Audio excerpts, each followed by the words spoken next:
ஒரு காலத்தில் வந்து ஃபோட்டோ எடிட்டிங்னா அது மென் தான் பண்ணுவாங்க, வீடியோ எடிட்டிங் மென் தான் பண்ணுவாங்க அப்படின்னு இல்லாமல் இன்றைக்கி பெண்கள் இந்த துறையில் வந்து வர ஆரம்பிச்சிருக்காங்க. ஒன்றும் இல்லைங்க, சிம்பிளாக ஒரு 4 பேருக்கு நீங்கள் பர்சனல் பிராண்டிங் வீடியோ எடிட்டிங் பண்ணுறீங்கன்னு வச்சுக்கோங்க. ஒரு வீடியோக்கு 1000 ரூபாய் வச்சுக்கோங்க.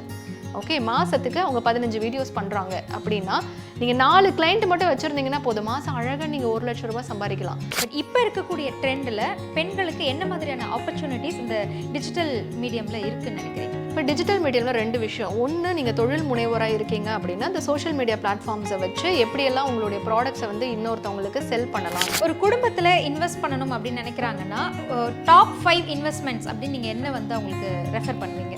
இல்லை, டிபெண்ட்ஸ் அப்பான் வந்து அவங்களுடைய கன்வீனியன்ட் தான். சோஷியல் மீடியாவை கரெக்டாக ஹேண்டில் பண்ண தெரிஞ்சுக்கிட்டீங்க அப்படின்னா நீங்கள் சோஷியல் மீடியா மேனேஜராக ஃப்ரீலான்சராகவே வீட்டிலேருந்து ஒர்க் பண்ணலாம்.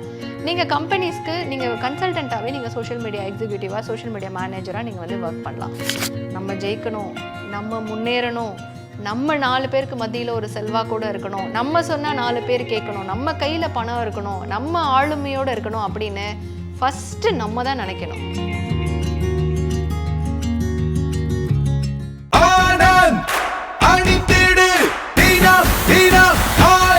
ஆனந்த், ஒரு சுகமான உள்ளாடை.